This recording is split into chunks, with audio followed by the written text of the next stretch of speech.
Greetings, pals and gals. It's your boy, the WolfGamer25, and we are back for another riveting episode of what I like to subtly and calmly as something simple that you guys might have heard before. Figure Friday! Sorry, excuse me. That's right, ladies and germs. Here we are once again on this beautiful, beautiful evening as of Friday to once again bring to you, the fans and much followers of mine, more great content that I was able to procure. Now, some of that I'm introducing today, I'm introducing 4 figures plus a new Funko that I actually picked up not too long ago. And I do hope that I hope you guys had a good day. I hope you guys are hanging in there, striving, and just all around doing the best of the best, because that's all anybody asks of you. And don't ever let anybody tell you otherwise. So, I hope you guys are relaxed. I hope you guys are comfortable. Have plenty of snacks if you want. Go get something to drink, go get something to eat, something to help you. Or if not, just sit back, relax, and enjoy the show. For we are about to start introducing today. Now. I just want to say what I'm introducing today. Honestly, from the very first time that I had heard about these movies, I didn't know what to expect, because yes, it's true, there were much older versions of the movie, but at the same time, there were new versions that came out in the late 2000s. Now, I watched the first one, and it blew me away due to the special effects, you know. um, it didn't have a lot of like blood, guts, and gore in it, but it did not short out on any of the action, any of the adventure. I had no idea who the star-studded cast was until until I looked it up, and until I looked up the old movies first, and then I looked up in the new movies first, new movies second. My apologies. And as it turns out, one of these dudes who was particularly one of the main stars was actually one of the main villains in an animated show that I used to watch. So, why don't we get to the nitty-gritty, huh? For today, we will be introducing 4 figures and a Funko from a fandom that's straying away from Marvel, straying away from DC, straying away from Power Rangers. It's another one of my favorites, and I'm happy that I discovered it, because it's one of the best. Now, these guys, they come from a galaxy far, far away. And I figured that it would be right to introduce one of the heroes. Now, I said one. I never said the only. Keep that in mind. Now, this dude, I had no idea that he was going to be one of the main protagonists in the first few retro movies, because when he started out, he was living on the planet of Tatooine. He was a simple farm boy, you know. He lived in humble times. It was a desert planet at the time, but he never really knew his parents. But at the same time, in doing so, even though he was just a simple farm boy and he came from humble beginnings, he still grew to be one of the greatest Jedis. That's right, in the galaxy. And I would like to introduce him today. Now, I give you guys Luke Skywalker. Now, I like this one mainly because he comes in his space suit. Let me see if this works. Maybe it will, maybe it won't.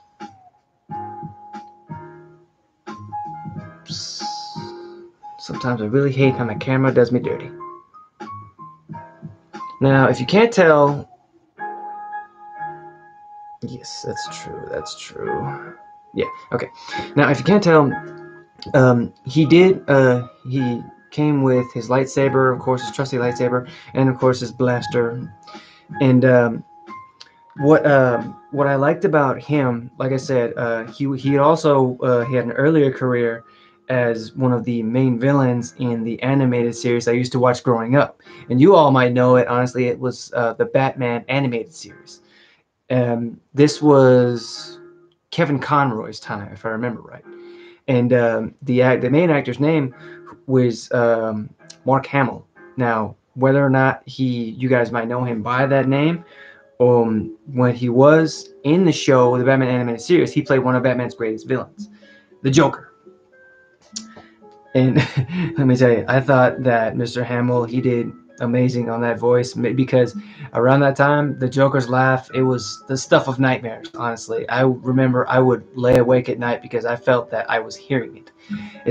The guy's, I mean, his smile gave me nightmares and everything, but we're straying away from the point. We're getting into DC. This is not about DC. This is about Star Wars today. So, why don't we move on from that? Yes, thank you very much. Thank you. Thank you. And now, I figured that it would be better to introduce the figures that I had collected previously, and then I'll get to the new ones just right after. Okay, so just hang in there with me, because this next guy, he is a fan favorite. He's coming from, well, let me put it to you this way: he's a bounty hunter, and he's one of Darth Vader's main bounty hunters. He's done a lot of business with this guy. The one before him, who wore the helmet, was actually let's see, he acted as kind of a personal bodyguard from the episode 2 of the new Star Wars films, and I remember his father. He wore armor just like this, but the way he had it, it was grayish, honestly. But over the course of time, I'm guessing that he decided to take up the mantle after his father's death, which, at the hands of Mace Windu, sadly, he relieved him of his head. But it was a great movie, really. I won't lie, it was a great movie. And you guys know him as one of the most badass bounty hunters in the galaxy, and I do hope that you guys appreciate him, because I do, because he's also one of my favorites, because he has got one major kick-ass helmet. Ladies and gentlemen, I give you Boba Fett, the Fett Man. Let me see here. Okay. Wait. There it was. Perfect. There you go. Now, what I like about this guy is the fact that he comes with all his accessories. His helmet is battle damaged. It's got the same little bump right there. I don't know if you guys can see it. Yeah, right about there. Oh, right there. That's beautiful. Oh, focus camera. Perfect. Come on. And he's also got his daddy's jetpack. He's got his pistol here. And what I like about the figure that they gave, the little extra detail, they made his cape out of fabric. So it blows in the wind. That way it adds more respectable character to the figure itself. See? Okay. Now, this next one that I'm getting up to par, he was originally a Jedi until he was corrupted. I'm going to say yes, because I say corrupted because that's actually what happened. Because when I looked at it more, and I saw him the first time was in, what was it? Because I can't remember if it was either The Empire Strikes Back with the first time I saw him, or it might have been episode 3. I mean, because I saw both of the movies. I saw The Empire Strikes Back, and then I saw episode 3. Of course, that was the more up-to-date one, because they tried to keep it as modern as they could, because they brought in more actors and all that good stuff. And I still like the movies. They were very good. They were very good. But the thing that made him the most dangerous was because everyone had such high hopes for this guy in particular. See, the thing is that he was a Skywalker, so I mean, he's still one of my favorite villains. Yes, it's true, because he's so well known that it's ridiculous, honestly. And he started out as a slave, until he was recently rescued. But I'll get more into detail after I reveal this guy. You guys, I mean, he has one major badass cape. He knows how to use a red lightsaber, and he knows the ways of the Force. Ladies and gentlemen, I give you Darth Vader. Now, what makes this one so much more cool, like I said, is that his cape is also made out of cloth. That way it blows in the wind. Also, it's about the same size as the one that I've seen in the movies. And if you look here, no, don't do that. Don't. I'm sorry. I don't want him to choke y'all. I mean, because he's when he puts up that hand, he's not motioning you to come here. He's basically choking the life out of you, if you can't tell, because he was given. I mean, yes, he was corrupted, but he was also given like an extremely strong connection to the Force, because I mean, everyone saw so much potential in him because he fought alongside some of the great Jedis. He fought alongside Mace Windu and all those other Jedis in Episode 2, and sure enough, in Episode 3, sorry, excuse me, he met up with he had sorry. My mind's going two different directions at this. I'm sorry. My apologies. He met Chancellor Palpatine, and he just, I don't know if it was just me. The first time I saw Chancellor Palpatine, I just figured something was off with him, but I didn't know that he was the Sith Lord until it was revealed in Episode 3. And damn, he done killed Mace Windu. He threw him out the window. But anyways. But I thought that what added so much character diversity to Darth Vader was because, like I said, he was a Skywalker. He used to be called Anakin Skywalker, and I mean, yes, it's true. He started out as a slave out on Tatooine yet again. Yes, I know, ironic because the same thing, same planet, same Luke, same direction. You would think that that's where it was going, but he ended up getting picked up by Qui-Gon Jinn and a young Obi-Wan Kenobi. Now, see, the thing is that Qui-Gon, he was the one who saw all the potential in Anakin, so he had figured that he was the one to bring balance to the Force, because he had felt that Anakin was the boy that the prophecy had foretold about. But I mean, he was nice, he was caring, he was compassionate, but I mean, he was a great mechanic type of person. He knew how to fix things. He was good at it. He invented C-3PO before he got his gold-plated armor, and he was a very good pod racer. I know that he had his own pod racer, and he was very good at it, because if it wasn't for that, then he would never have been able to secure his freedom to get off the planet of Tatooine. I do feel a little bit bad because he wasn't able to save his mother, and that added more tragedy to his backstory. And I felt that since he wasn't able to save her, that's when his heart started growing darker and darker, because he felt he was weak, because he knew he was going to be strong. He could tell. It's just he felt that he was being held back. And of course, enter Chancellor Palpatine, because he figured, hey, you should be able to do what you want, because you're the stronger Jedi out of anyone that he's ever met, besides himself, because honestly, he was the Emperor, so he knew he was going to kill him. But it was a proven fact that in Episode 3, the corruption and the anger, all that pent up inside, it reached a boiling point, and Anakin, he betrayed the Jedi, ultimately leading to the final battle, which was against a much older and wiser Kenobi.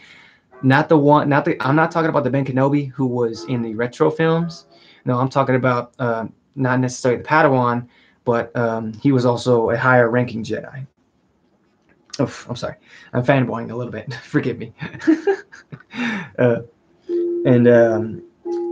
Yes, it was a great battle. Anakin, he put up a hell of a fight using everything that he had learned from Obi-Wan Kenobi, but at the same time, he was using like all of his anger, his frustration, and his lust for power to basically try and overthrow him. But it ended up backfiring, and sure enough, that's what you see today, all blacked out, red lightsaber, anger filled. I mean, and brokenhearted, because at the same time, as Chancellor Palpatine, he was corrupting him even more, because once the final battle between him and Obi-Wan took place, he was taken back and he was given his armor, and then it was in that moment that his wife, or his girl, Padme, had died giving birth to Luke and Leia, ironically, because he had told him, Chancellor Palpatine had told him that his anger was the reason that she died, but it wasn't really. Honestly, it was just Padme just died giving birth. I mean, it was just too much for her, and she will be missed. I really only wish that Anakin had seen the truth sooner, because then, hey, that wouldn't have happened. But hey, honestly, if you think about this, if it wouldn't have happened, we would not have been able to see this man today. Mr. Vader would not have been known today. But enough of Mr. Vader. I have done revealed the 3 figures that I have pre-owned. Now, we will be revealing 2 new ones. One of them is a Funko, and the other is another figure. So, let me just reach right over here. Just don't go nowhere. Okay. Now, I figure that I'll introduce the Funko. The Funko can go last. It's the Funko. It's going to be a repeat of one of the ones that I just presented. Sorry, but what I like about this one is a diverse one. You know, it's one of those. It looks like it's not really the same, but at the same time, it's one of those exclusives. And I'm happy that I was able to procure it, because damn, it looks awesome. I won't lie. I like the color on it. It's crazy. It's crazy. But for the next newest figure, he is also going to be a Jedi. And I had mentioned his name a bunch of times in the story that I just told between Vader. Now, this one in particular, he was. This was back in his younger days, his Padawan days, and if I remember right, this was also done when him and Qui-Gon had gone one-on-one with another Sith Lord known as Darth Maul. I'm happy to say that I met him at a Comic-Con. Okay. He bears the mark of Padawan in this figure, and he was one of the greatest apprentices to grace the screen with Qui-Gon Jinn. Ladies and gentlemen, I give you Obi-Wan Kenobi, the Padme version. Now, like all Jedi, in his time, Obi-Wan, he was raised as a Jedi from the temple from a very young age. You know, the same thing as Anakin, because, see, the way the thing is that if you're going to be an apprentice or even in the Jedi level, they try to start you off as early as possible, because that way, like in your teen years, then they'll be able to see whether or not what your potential level looks like, what you can do for them, stuff like that. You know. Okay. And I know that he also trained under Yoda while training with Qui-Gon Jinn. But he, unfortunately, Qui-Gon had died in Episode 1. But he will not be forgotten. So, why don't we get down to the good stuff and just slice this sucker open? Huh? Well, sadly, I don't have my knife, so I'm going to have to rely on brute strength for now. Okay. And this is also part of the Black series of Star Wars figures. Obi-Wan Kenobi is number 85. Here we go. And of course, he comes with his trusty blue lightsaber. Let's get that out of there. Beautiful. Sorry about that. Sorry if the noise bothers you. My apologies, folks. Okay, so why don't we just go ahead and fix that, fix this. Put the saber in his hands. There we go. Now, what I like about this one, I can already tell you guys the that's movable too. That is beautiful. That is beautiful. Now, what I can tell you guys already is that his detail is heavily down. Oh yeah, all the way down to Episode 1 of that movie. And the first time I saw it, I didn't know what to expect from it. So why don't we just try and get this camera to focus? There we go. Perfect. What I like about this one also, besides the cloth that they gave him, they also gave him his little hair right here, little braid right there, and that's also movable. Um, he's got his full on white outfit. I like that. Uh, Fully posable, of course. Yes, I like that one. I'd rather, I mean, if it comes down to it, I'd rather have the figures that I try to procure as fully posable as possible because once again, like I said, I take pictures of them in my free time if I have the chance. And now that I have him, I should be able to do a little bit more, or at least try to get back into the figure photo taking business. So, moving on to the final piece. Now, I mentioned him before. You guys have already seen his figure, but I would like to present you guys to him in Funko version. I once again would like to introduce Boba Fett.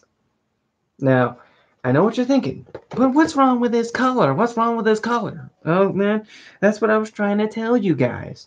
He's not the same. That's just it. This is one of those Funko insiders. It's an exclusive.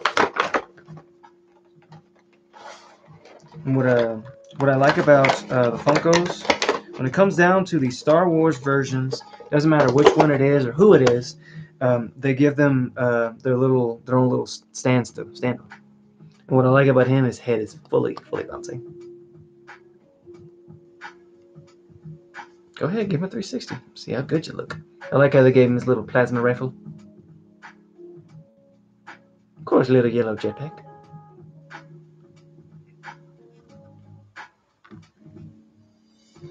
Beautiful, isn't it? Anyways, we're straying away from the point. Perfect. Whew. Well, as you guys can tell, I fanboy a lot today. But I do hope that you guys enjoyed it because looking into this stuff right here, like I said, this is another fandom that I got into at a young age because, like a lot of kids, I was given one of those plastic lightsabers. The blades that come out when you flick it. It was me. I was given one to me, and one was given to my brother. And man, let me tell you, we played with those things until the sun went down. But we tried our best not to break anything, even though I'm pretty sure some things probably got broken. But we tried to hide them. But enough about that. Enough about that. Um, I also recently, I mean, not recently. My apologies.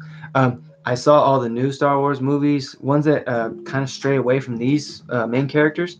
I am happy though that Mark Hamill did make a final appearance in his last one because he killed that performance. I won't lie. It was very good. I'm glad that he was able to pick up the lightsaber mantle once again because I like that. I like his character and his diversity in the films and his animated films. Because hearing him as the Joker, like I said, it was great. Whew. But anyways, folks, ladies and gentlemen, I do hope that you guys enjoyed this stream, and I do hope you guys had plenty of snacks and plenty of free time to enjoy it.